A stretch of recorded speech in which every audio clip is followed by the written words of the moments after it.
Hello बच्चों, नमस्ते। ये कक्षा 7 की गणित प्रश्नावली 1.3 का ये पार्ट नंबर 3 है। ठीक है ना बच्चों। तो अपन ने अभी तक पार्ट नंबर 1 और 2 पार्ट नंबर 2 में, ठीक है, अपन ने यहाँ प्रश्न 5 तक हल कर लिए थे। चलिए अब करना है अपन को प्रश्न क्रमांक 6 से। प्रश्न क्रमांक किससे हल करना है? 6 से हल करना है। ठीक है ना। तो चलिए इसको अपन करते हैं हल। देखिए इसमें लिखा है किसी हिमीकरण प्रक्रिया में कमरे का तापमान को 40 डिग्री सेल्सियस से 5 डिग्री सेल्सियस प्रति घंटे की दर से कम करने की आवश्यकता है। इस प्रक्रिया के शुरू होने के 10 घंटे बाद कमरे का तापमान अपन को क्या करना है? बताना है। चलिए तो अपन डालेंगे यहाँ पे हल। क्या लिखेंगे? हल। लिखना है कमरे का तापमान। कितना दिया है कमरे का तापमान? दिया है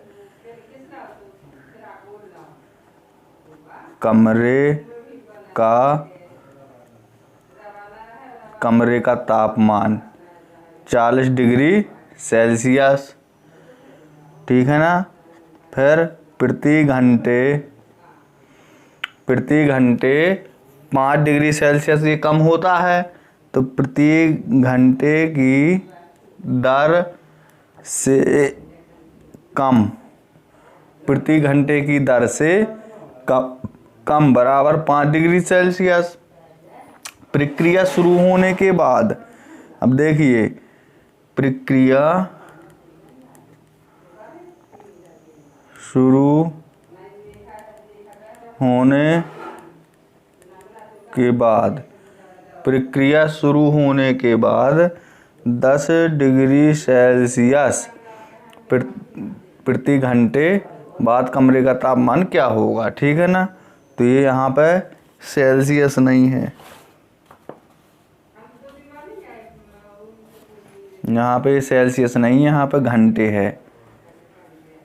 चलिए अब कमरे का तापमान अपन को बताना है, तो लिखेंगे कमरे का तापमान अपन को ज्ञात करना है, तो क्वेश्चन मार्क का अपन चिन्ह लगा देंगे। ठीक है ना। चलिए अब अपन शुरू करते हैं। कमरे का तापमान बराबर 40 डिग्री सेल्सियस माइनस प्रति घंटे कितनी की दर से कम हो रहा? 5 की दर से कम हो रहा। ये देखिए प्रति घंटे की दर से कम हो रहा, तो अपन 5 डिग्री सेल्सियस की दर से क्या होगा? कम होगा। तो 5 डिग्री सेल्सियस लिख दिया गुणा। ठीक है। ये कितना है? 10 घंटे, तो अपन ने यहाँ पे 10 का क्या कर दिया? गुणा।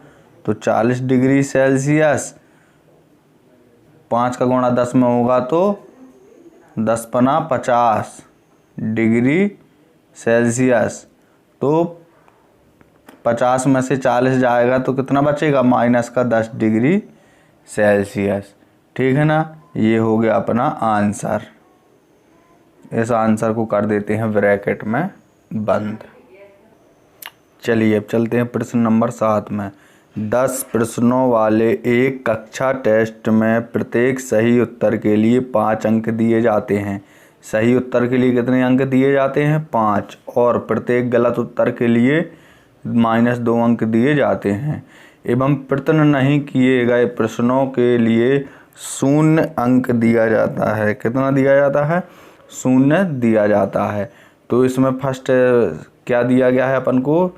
फर्स्ट इसमें दिया गया है मोहन 4 प्रश्नों का सही और 6 प्रश्नों का गलत उत्तर देता है, उसके द्वारा प्राप्त अंक कितने हैं? तो देखिए अपन को यहाँ पे लिखना है हल 7 दिया है। क्या क्या दिया है अपन को? अपन को दिया है प्रत्येक सही उत्तर के लिए 5 अंक। प्रत्येक सही उत्तर के लिए बराबर 5 अंक, प्रत्येक गलत उत्तर के लिए बराबर -2 अंक दिए जाते हैं। और उसने कहा कि अगर जो प्रयत्न नहीं करते, मतलब जो सवाल को लगाते नहीं हैं, जो सवाल को छोड़ देते हैं, उनको क्या दिया जाता है? 0। तो क्या लिखना है? प्रयत्न नहीं किए प्रश्न बराबर क्या दिया जाता है? 0, 0 दिया जाता है। ठीक है ना? हाँ, चलिए, तो अब उसने क्या कहा है? मोहन 4 प्रश्नों का सही और 6 प्रश्नों का गलत उत्तर देता है, उसके द्वारा प्राप्त अंक लिखिए। तो अपन यहाँ पे लिख देंगे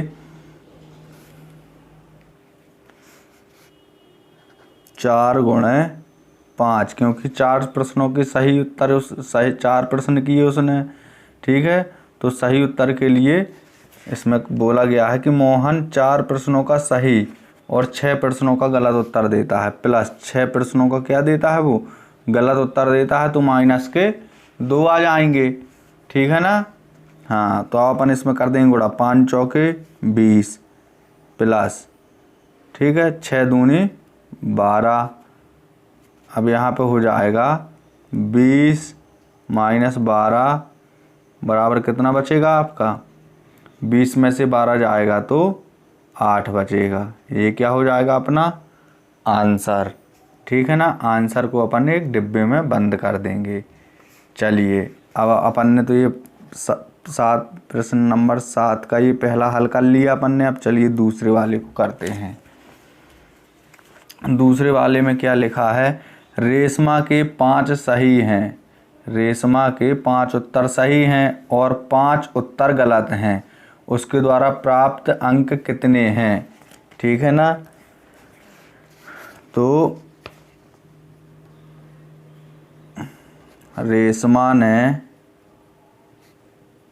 5 उत्तर सही किए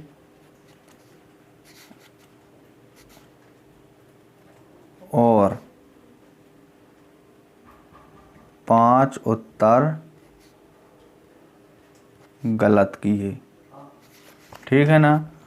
तो 5 उत्तर सही किए, तो जो सही उत्तर करता है उससे किसका गुणा होना है? 5 का गुणा होना है। ठीक है ना? क्योंकि प्रत्येक सही उत्तर के लिए 5 का गुणा होना है, तो अपन ने 5 का गुणा कर दिया, प्लस, और 5 उत्तर गलत किए, 5 उत्तर गलत किए तो किसका गुणा होगा? -2 का गुणा होगा प्रत्येक गलत उत्तर के लिए। ठीक है ना?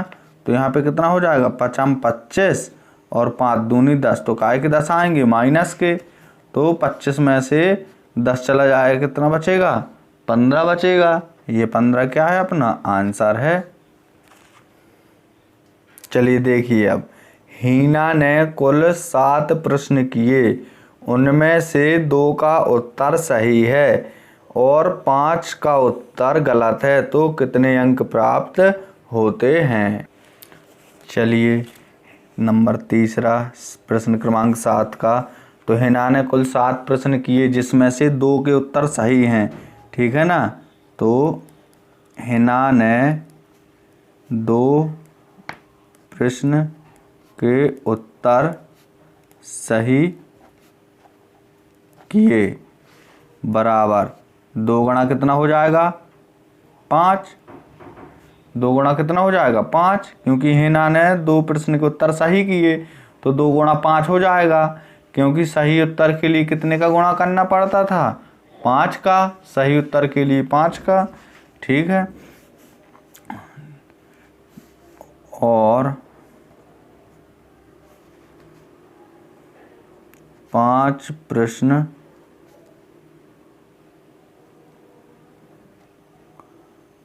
गलत किए, बराबर 5 प्रश्न गलत किए तो 5 गुणा माइनस के 2। ये 5 गुणा माइनस के 2 क्यों कर दिए? क्योंकि प्रत्येक गलत उत्तर के लिए -2 अंक जो हैं वो दिए जाते थे, ठीक है ना। तो इसने 5 प्रश्न गलत किए हैं तो 5 गुणा -2 का क्या कर देंगे अपन? गुणा कर देंगे। तो देखिए कितना आया, 2 का गुणा होगा 5 में तो 5 दूनी 10। अब 5 का गुणा होगा माइनस के 2 में तो क्या आ जाएगा? माइनस का 10, ठीक है ना। अब माइनस के 10 और प्लस के 10 ये क्या हो जाएंगे? घट जाएंगे। घट जाएंगे तो क्या प्राप्त होगा? 0, क्योंकि 10 में से 10 जाएगा तो 0 बचेगा। ये माइनस का 10 है, ये प्लस का 10 है, घटेगा तो क्या बचेगा? 0 बचेगा, ठीक है ना। हाँ, तो अपने आंसर कौन कौन से हो गए? अपने आंसर हो गए 8, 15, 0। ये अपने उत्तर हैं, आंसर है ये प्रश्न क्रमांक 7 के जो अपन ने हल किए हैं ये पूरे। तो चलिए वीडियो को आप पीछे करके और हल आप लिखते जाना एक कॉपी में। चलिए देखिए प्रश्न क्रमांक 8। एक सीमेंट कंपनी को सफ़ेद सीमेंट बेचने पर 8 रुपये प्रति बोरी की दर से लाभ होता है, ठीक है। अगर वो सफ़ेद सीमेंट बेचता है तो 8 रुपये प्रति बोरी की दर से क्या होता है? लाभ। तो अपन यहाँ पे लिख देंगे हल, ये 8वां हल है, ठीक है ना। दिया है सफ़ेद सीमेंट बेचने पर कितना मिलता है? 8 रुपये प्रति बोरी।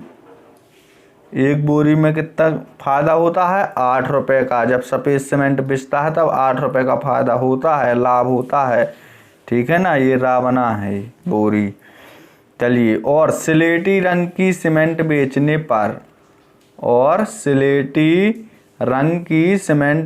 पर 5 रुपये प्रति बोरी की दर से हानि होती है, ठीक है। स्लेटी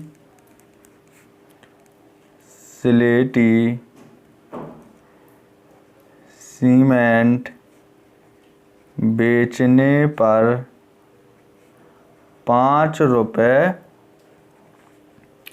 प्रति बोरी की क्या होती है? हानि, ठीक है ना। और यहाँ पे होता है लाभ। चलिए अब 8वां का जो ए नंबर है उसमें देखिए क्या बोला है। किसी महीने में वह कंपनी 3000 बोरियां सफ़ेद सीमेंट की कितनी बोरियां? 3000 और 5000 बोरियां स्लेटी सीमेंट की बेचती है। कोई कंपनी है वो 3000 बोरियां बेचती है सफ़ेद सीमेंट और 5000 बोरियां स्लेटी सीमेंट की बेचती है एक महीने में, ठीक है। किसी भी महीने, कोई भी महीना हो सकता है वो। उसका लाभ अथवा हानि अपन को बताना है कि क्या होगा, उसको लाभ होगा कि हानि। तो अपन यहाँ पे लिखेंगे कि सफ़ेद सीमेंट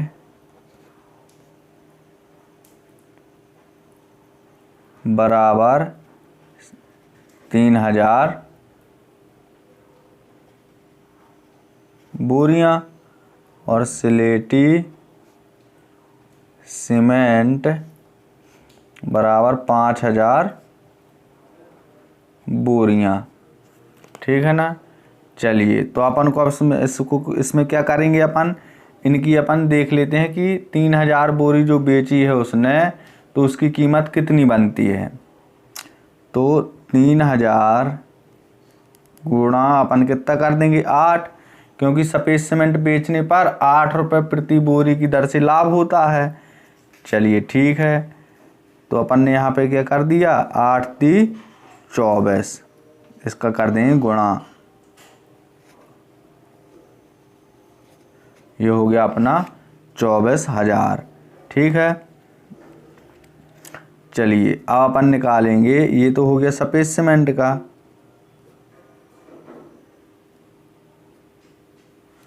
अब यहाँ पे निकालेंगे अपन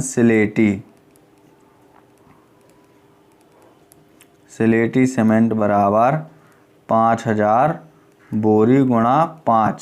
स्लेटी सीमेंट में कितने गुणा करना है? 5 का, क्योंकि 5 रुपये प्रति बोरी की दर से हानि होती है। तो यहाँ पे हो जाएगा 5 25, ठीक है ना, 1 2 सैकड़, ये हो गया 25,000। चलिए अब ये 24,000 में क्या होता है? लाभ, और यहाँ पे क्या होती है? हानि, ठीक है ना। तो अब ये देखिए कि बड़ा कौन है, ये 25,000 बड़ा है कि 24,000? तो 25,000 बड़ा है, तो जो बड़ा है उसी से अपन घटाएंगे। तो 25,000 माइनस 24,000, ठीक है। ये घटेगा तो कितना बचेगा? 1,000 बचेगा। 25,000 में से 24,000 घटेगा तो कितना बचेगा अपना? यहाँ पे बचेगा अपना 1,000, ठीक है ना। ठीक है, तो 1,000 का क्या होगा? हानि। क्या होगा? हानि, क्योंकि ये 25,000 यहाँ पे हानि हुई है और 24,000 लाभ हुआ है। तो बड़ा कौन है? 25,000। तो यहाँ पे क्या हो जाएगा? हानि हो जाएगी, ठीक है ना। तो ये हो जाएगा अपना आंसर। चलिए ये प्रश्न 8 का ये बी नंबर अपन देखते हैं। यदि बेची गई स्लेटी सीमेंट की बोरियों की संख्या 6400 है तो कंपनी को स्लेटी सीमेंट की कितनी बोरियां बेचनी चाहिए? अपन को ये बताना है कि कंपनी को स्लेटी सीमेंट की कितनी बोरियां बेचनी चाहिए ताकि उसे ना तो लाभ हो और ना हानि हो। ये सब आपको प्रश्न में दिया है। चलिए तो अपन ने प्रश्न 8 का जो बी है अपन ने वो लिख लिया। चलिए अब माना, अपन को तो पता नहीं है कि कंपनी को स्लेटी सीमेंट की कितनी बोरियां बेचनी चाहिए ताकि उसे लाभ हो या हानि हो। तो अपन ने माना कंपनी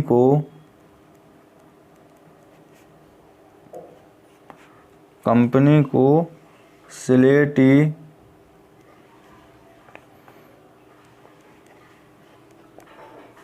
सीमेंट की बोरियां बराबर x, क्योंकि अपन को पता नहीं है कि कितनी उसको बेचनी है, ठीक है ना। तो अपन लिख दिया कंपनी को स्लेटी सीमेंट की बोरियां, यहाँ पे लिख लेना बेचनी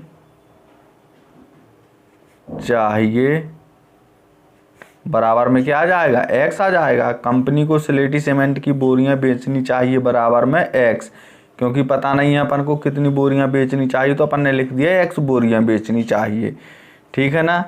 चलिए अब अगली अपन इसमें क्या लिखेंगे? स्लेटी, ठीक है। तो प्रश्न में बोला है उसे, ताकि उसे या तो लाभ हो या तो फिर उसे ना तो लाभ हो और ना हानि हो। तो अपन को वो इतनी बोरी बेचे कंपनी की ना तो उसको लाभ हो और ना हानि हो। तो चलिए अपन देखते हैं अब। स्लेटी सीमेंट बेचने पर लाभ बराबर x गुणा 8। स्लेटी सीमेंट बेचने पर, अभी लाभ हो गया, अब क्या होगा?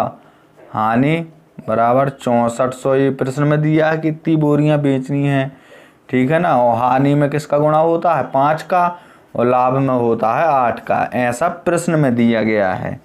चलिए तो अपन लाभ बराबर हानि, लाभ का कितना दिया गया अपन को? x गुणा 8 बराबर हानि में कितना दिया गया है? 6400 गुणा 5। तो ये x दिया है, गुणा में है तो काय में आ जाएगा? बटे में आ जाएगा यहाँ पे। तो ये आ गया बटे में। 8 एकम 8, 8 अठैया 64, 800। x बराबर 8 का गुणा कर दो 5 में, 5 का गुणा 8 में कर दो, 8 पंचे 40, 4,000 आ जाएगा, ठीक है ना। तो 4,000 उसको बोरियां बेचनी चाहिए। x बराबर क्या आ गया? 4,000। तो कंपनी को स्लेटी सीमेंट की बोरियां बेचनी चाहिए बराबर 4,000। x की जगह पे अपन क्या लिख देंगे? 4,000। ये क्या है अपना? आंसर है। इसको कर लेंगे डिब्बे में बंद। चलिए अब चलते हैं अपन प्रश्न 9 में। प्रश्न 9 देखिए क्या है। चलिए प्रश्न नंबर 9। प्रश्न 9 में दिया गया है निम्नलिखित को सत्य कथन में परिवर्तित करने के लिए रिक्त स्थानों को एक पूर्णांक से प्रतिस्थापित कीजिए। ठीक है ना। तो रिक्त स्थान की जगह पे एक पूर्णांक लिखना है। जैसे -3 गुणा खाली स्थान बराबर 27 दिया गया है, तो खाली स्थान में किसका गुणा कर दें कि उसका गुणा 3 में हो तो 27 प्राप्त हो जाए। ठीक है। तो देखिए हल 9 का ए। ठीक है ना। क्या दिया गया है हल 9 के ए में?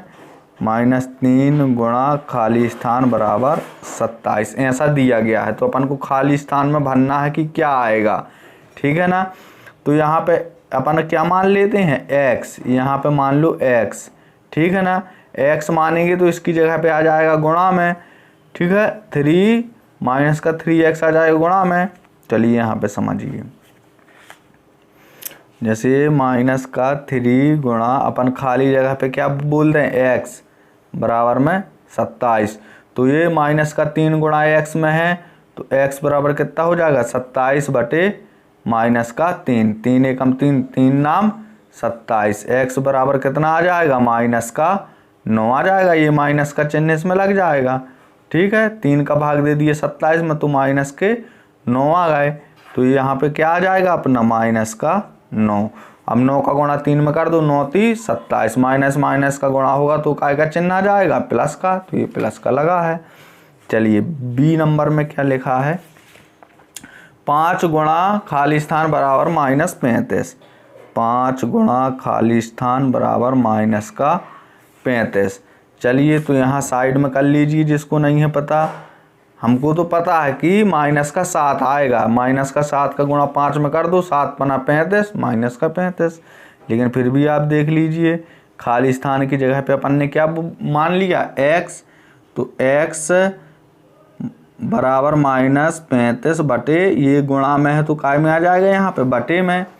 5 का भाग दे दो 35 में, 5 7 35। माइनस का क्या आएगा 7, क्योंकि ये माइनस का चिन्ह लगा यहाँ पे तो -7 आ जाएगा। x बराबर क्या आ गया -7। तो यहाँ पे अपन क्या लिख दें -7। अब -7 का गुणा 5 में करोगे तो ये चीज़ आ जाएगी। चलिए अब सी को देखते हैं क्या है। खाली स्थान गुणा -8 बराबर -56। खाली स्थान गुणा -8 बराबर में -56 ये चीज़ दिया गया है। तो अपन इसमें भी यही चीज़ करेंगे। खाली स्थान की जगह पे x गुणा -8 बराबर -56। तो ये x के गुणा में क्या है -8 है। ठीक है। तो -56 के बटे में क्या चला जाएगा -8। माइनस से माइनस कट जाएगा। 8 एकम 8, 8 7 56। मतलब 8 का भाग दे दिए 56 में तो क्या आ जाएगा 7 आ जाएगा। काय का आया है 7 प्लस का, काय की माइनस तो कट गया तो यहाँ पे क्या आ जाएगा प्लस का 7। अब बाकी आप लोग इस टाइप से करके देख लेना। ठीक है ना। ये डी है खाली स्थान गुणा -12 बराबर में 132। ठीक है ना। तो इसको भी देख लीजिए इसमें अपन ने कैसे किया है। खाली स्थान की जगह पे x मान लो गुणा -12 बराबर 132। ठीक है। तो x बराबर हो जाएगा 132 बटे में -12।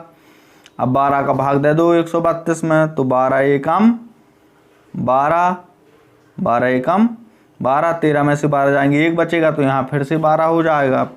12 एकम 12 माइनस का क्या आ जाएगा 11। तो यहाँ पे -11 है। ये क्या हो गया अपने आंसर। चलिए ठीक है ना बच्चों। तो अब अगली प्रश्नावली पढ़ने के लिए चैनल को सब्सक्राइब कर दीजिए, बेल आइकन को दबा दीजिए और वीडियो को शेयर कर दीजिए। प्रश्नावली 1.4 अपन अगली वीडियो में पढ़ेंगे। धन्यवाद।